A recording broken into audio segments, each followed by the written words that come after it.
Lord Russell, what is philosophy? Well, that's a very controversial question. I think no two philosophers will give you the same answer. My own view would be that philosophy consists of speculations about matters where exact knowledge is not yet possible. But that will only be my answer, not anybody else's. What's the difference between philosophy and science? Well, roughly you'd say science is what we know and philosophy is what we don't know. That's a simple definition. And for that reason, Christians are perpetually passing over from philosophy into science as knowledge advances. When something is established and discovered, it ceases to be philosophy and becomes science. Yes. And all sorts of questions that used to be labeled philosophy are no longer so labeled. What good is philosophy? I think philosophy has two uses, really. One of them is to keep alive speculation about things that are not yet amenable to scientific knowledge.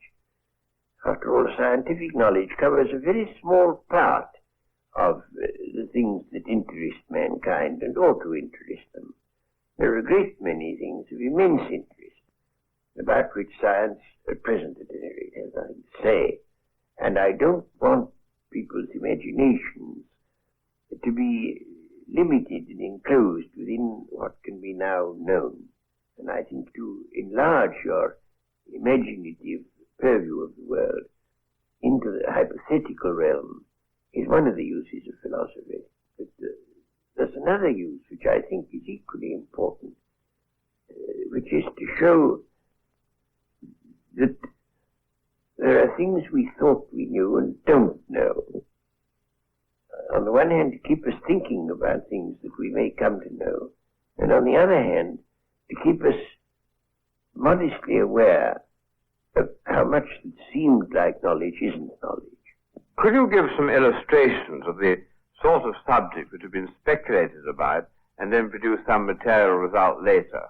Yes, it's quite easy to do so, especially from Greek philosophy.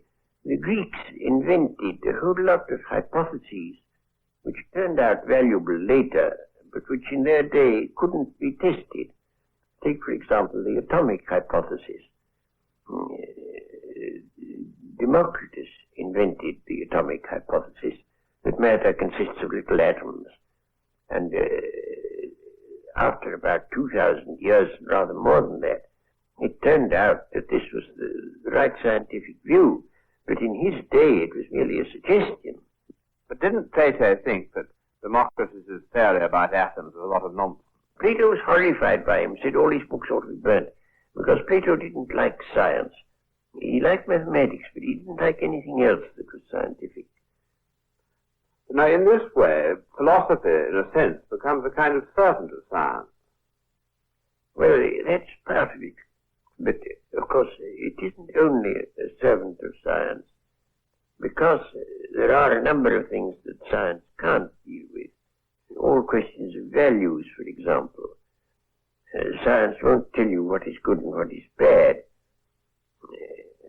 Tell you what is good or bad as an end, and not just as a means. But what change has there been over the years in the attitude of philosophers and the public to philosophy, would you say? Well, that depends upon the school of philosophy that you're thinking of. In Plato and in Aristotle, both of them, the main thing was an attempt to understand the world. And that, I should say personally, is what philosophy ought to be doing. But then you come on to the Stoics, and their emphasis was mainly on morality. That you ought to be stoical, you ought to endure misfortunes patiently. And that came to be the popular use of a philosopher. Would you say that Marx was a philosopher? Well, he was certainly in a sense a philosopher. But now there you have an important division among philosophers. There are some philosophers who exist to uphold the status quo, and others who exist to upset it and and Marx, of course, belongs to the second block. For my part, I should reject both those as being not the true business of a philosopher. And I should say the business of a philosopher is not to change the world, but to understand it, which is the exact opposite of what Marx said. What kind of a philosopher would you say you are? Well, the only label I've ever is logical atomist, but very keen on the label. I've rather avoided labels. What does that mean, a logical atomist? It means, in my mind, that the way to get at the nature of any subject matter you're looking at is analysis, and that you can analyze until you get to things that can't be analyzed any further. And those would be logical atoms. I call them logical atoms because they're not little bits of matter. They're the, so to speak, ideas out of which a thing is built up. What is the main trend of philosophy today? Well, one would have to distinguish there between English-speaking countries and continental European countries. The trends are much more separate than they used to be, very much more. In English-speaking countries, and especially in England, there is a new philosophy which has arisen, I think, through the desire to find a separate field for philosophy. In what I was saying a moment ago, it would appear that philosophy is merely incomplete science, and there are people who don't like that view. They want to have science have a sphere, philosophy have a sphere to itself. That has led them into what you may call linguistic philosophy, that the important thing for the philosopher is not to answer questions, but to get the meaning of the questions quite clear. I can't myself agree to that view, but I could give an illustration. I was once bicycling to Winchester, and I lost my way, and I went to a village shop, and I said, can you tell me the shortest way to Winchester? And the man I asked called to a man in a back region whom I couldn't see. Gentleman wants to know the shortest way to Winchester.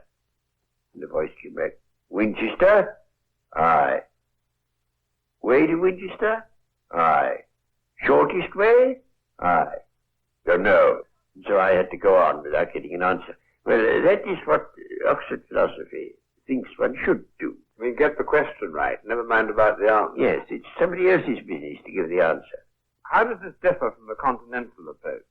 The continental approach is, well, it's more full-blooded. I don't agree with it anymore, but in a sense it's much more full-blooded and much more like philosophies of earlier times. There are various kinds. There's the philosophy that comes from Kierkegaard, existentialism. And then there are philosophies designed to provide apologetics for traditional religion. There are various things of that sort. I don't think myself that there's anything very important in all that. What practical use is your sort of philosophy to a man who wants to know how to conduct himself? A great many people write to me saying they are now completely puzzled as to how they ought to conduct themselves, because they have ceased to accept the traditional signposts to right action and don't know what others to adopt. And I think that the sort of philosophy I believe in is useful in this way, that it enables people to act with vigor when they're not absolutely certain that that is the right action. I think nobody should be certain of anything. If you're certain, you're certainly wrong, because nothing deserves certainty. And so one ought always to hold all one's beliefs with a certain element of doubt, and one ought to be able to act vigorously in spite of the doubt. After all, this is what a general does when he's planning a battle. He doesn't quite know what the enemy will do, but if he's a good general, he guesses right. If he's a bad general, he guesses wrong. But one has, in practical life, to act upon probabilities. And what I should look to philosophy to do is to encourage encourage people to act with vigor, without complete certainty. Yes, but now, how about this business, though, of making people so uncertain about things they'd sort of believed and had faith in? Doesn't that rather disturb them? Well, it does for a time, of course. And I think a certain amount of disturbance is an essential part of mental training. But if they have any knowledge of science, they get a ballast which enables them to avoid being completely upset by the doubts that they ought to feel. What do you think is the future of philosophy? I don't think philosophy can in the future have anything like the importance that it had either to the Greeks or in the Middle Ages. I think the rise of science inevitably diminishes the importance of philosophy. Well, would you summarize the value of philosophy? First, because, as I say, it keeps you realizing that there are very big and very important questions that science, at any rate at present, can't deal with, and that a scientific attitude by itself is not adequate. And the second thing it does is to make people a little more modest intellectually and aware that a great many things which have been thought certain turned out to be untrue, and that there's no shortcut to knowledge, and that the understanding of the world, which to my mind is the underlying purpose that every philosopher should have, that is a very long and difficult business about which we ought not to be dogmatic. Thank you, Lord Russell.